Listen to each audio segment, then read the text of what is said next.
Halo teman-teman semua, yang akan kita pelajari di video kali ini adalah mengenai variabel ya. Jadi variabel ini adalah topik yang sangat penting di dalam dunia pemrograman karena semua bahasa pemrograman memiliki konsep dari variabel ini. Kalau kalian mengikuti seri ini dari awal, sebetulnya kita sudah sering mencoba membuat dan bekerja dengan variabel ini. Nah, sekarang kita akan lihat dulu definisi dari variabel itu sendiri. Jadi, apa itu variabel? Variabel adalah sebuah tempat atau wadah yang memiliki nama yang digunakan untuk menyimpan sebuah nilai. Gitu ya, jadi dia adalah tempat atau wadah untuk menyimpan nilai. Atau gampangnya gini deh, bayangkan aja variabel itu seperti gelas seperti ini ya, atau mungkin seperti ember ini. Yang fungsinya, kedua benda ini adalah sama-sama sebagai tempat menampung sesuatu. Nah, apa saja yang dapat ditampung? Nah, itu macam-macam. Misalnya untuk ember ini, meskipun peruntukannya digunakan untuk menampung air, tapi kita bisa aja kan nyimpen benda-benda lain di dalam ember ini. Misalnya kita bisa nyimpen pasir di dalamnya. Ya, jadi sama seperti variabel, dia adalah tempat menampung nilai. Nilainya bisa macam-macam. Bisa angka, bisa tulisan, bisa boolean, dan lain-lain. Gitu ya. Nah, untuk memahami variabel ini, kita perlu paham dulu 3 hal berikut ini. Ya, yang pertama kita harus paham dulu deklarasi, lalu inisialisasi, dan assignment. Nah, ini kita akan coba lihat satu persatu. Nah, yang pertama adalah deklarasi. Ya, jadi deklarasi ini adalah sebuah tahap untuk mendaftarkan variabel ke dalam lingkup yang sesuai. Nah, ini maksudnya gimana? Nanti kita lihat belakangan ya. Jadi yang pertama kita daftarkan dulu si variabel tersebut. Lalu yang kedua adalah proses inisialisasi, yaitu proses untuk pemesanan atau penyediaan memori yang nantinya digunakan untuk variabel. Dan yang terakhir adalah assignment, adalah untuk menetapkan nilai yang spesifik untuk disimpan ke dalam variabel itu sendiri.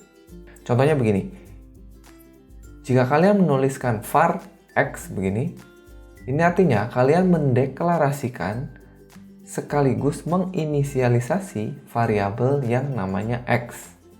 Gitu. Jadi, setelah kalian menulis var x ini artinya variabel tersebut akan didaftarkan di dalam lingkup yang sesuai, lalu akan dipesan satu blok memori untuk nantinya kita bisa menyimpan nilai di dalamnya.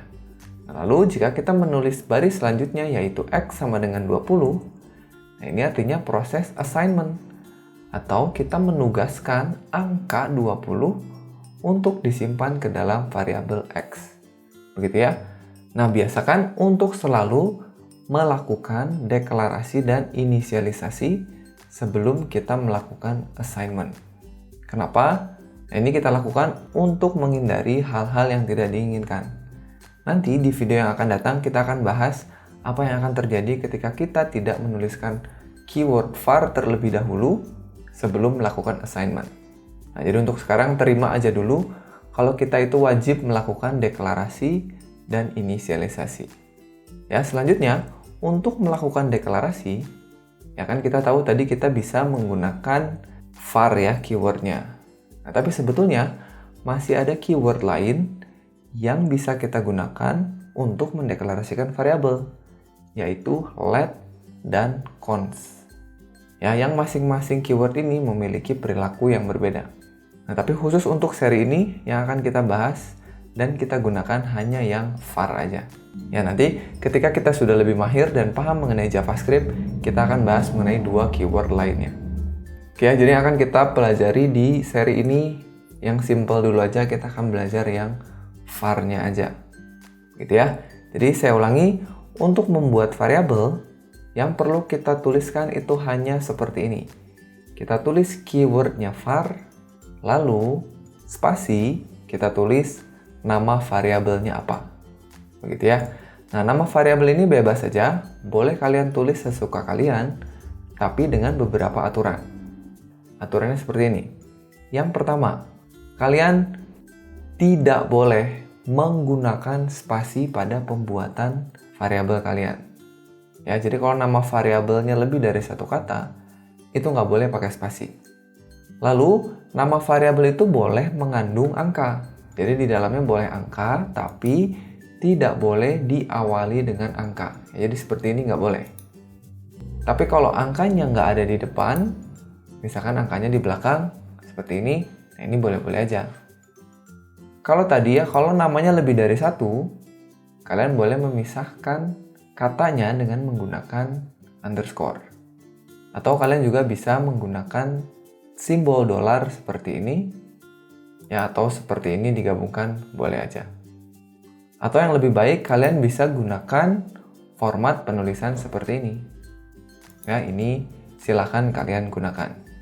Nah, format penulisan yang terakhir ini, ya, pembuatan variabel ini yang sering digunakan oleh para programmer JavaScript. Format ini disebut dengan camel case ya, di mana huruf pertama dari kata pertama sebuah variabel itu huruf kecil, lalu huruf pertama dari kata kedua dan selanjutnya itu huruf kapital. Paham ya? Itu jadi cara penulisan variabel. Selanjutnya, selain cara penulisan tadi, ada juga beberapa kata yang tidak boleh kita gunakan sebagai nama variabel. Ya, kata tersebut dinamakan dengan keyword atau reserve word. Nah, keyword dan reserve word ini adalah kata yang digunakan sebagai bagian dari sintaks JavaScript. Jadi kita nggak boleh gunakan itu sebagai nama variabel kita. Ya, berikut ini adalah kata-kata tersebut. Nah, jadi cukup banyak ya. Nah, ini kalian tidak perlu repot-repot menghafalkan semua kata ini.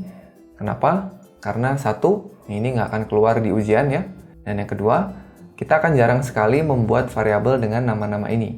Kalaupun nanti kita nggak sengaja membuat kata-kata ini sebagai variabel, nanti pesan kesalahan yang muncul akan memberitahu kita bahwa kita menggunakan keyword atau reserve word.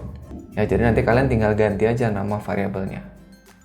Nah, lalu selanjutnya, dalam pembuatan variabel, khususnya jika kita membuat banyak variabel dalam satu program, dan sepertinya memang akan seperti itu nantinya ya, kita bisa menggunakan yang namanya shorthand ini, yaitu sintaks untuk menyingkat penulisan variabel. Ya, yang cara penggunaannya seperti ini.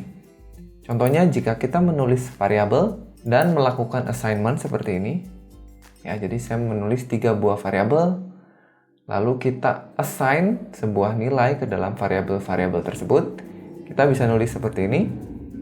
Nah, dengan menggunakan shorthand, kalian cukup menuliskan 1 kali keyword var. Jadi seperti ini. Lalu, kita bisa langsung melakukan assignment untuk tiap-tiap variabelnya. Gitu. Jadi kita deklarasikan variabelnya, inisialisasi variabelnya langsung kita assign dalam satu sintaks atau dalam satu ekspresi seperti ini. Lalu untuk membuat variabel berikutnya, kita nggak perlu bikin keyword var lagi. Cukup kita tambahkan koma, lalu tulis lagi nama variabelnya apa. Dan akan diassign dengan nilai apa. Gini ya. Jadi silakan kalian pilih aja mau menggunakan yang mana. Dan yang terakhir, di dalam variabel ada yang disebut dengan lingkup variabel atau variable scope. Ya, ini juga sangat penting untuk kita pahami supaya nantinya kita bisa menggunakan variabel secara tepat. Ya, kalau misalkan tadi di awal kita bahas mengenai pendeklarasian variabel, di mana deklarasi variabel itu artinya mendaftarkan variabel ke dalam lingkup yang spesifik. Nah, lingkupnya itu nanti ada di sini, di scope ini. Nah, tapi topik ini tidak akan saya jelaskan sekarang, karena kalau saya jelaskan sekarang, khawatirnya kalian akan bingung. Karena untuk memahami ini, kita butuh pemahaman mengenai function dan objek terlebih dahulu. Gitu. Jadi nanti kita akan balik lagi untuk memahami topik ini setelah kita belajar function dan objek. Jadi sepertinya itu aja penjelasan singkat mengenai variabel pada JavaScript. Ya, jika kalian bingung atau punya pertanyaan, silakan tulis saja pertanyaannya di kolom komentar di bawah video ini. Ya, jangan lupa untuk like videonya jika kalian suka, subscribe buat yang belum subscribe, dan share juga ke teman-teman kalian yang lain. Kita ketemu lagi di video berikutnya. Saya Sandika Galih pamit, dan satu lagi, jangan lupa titik koma.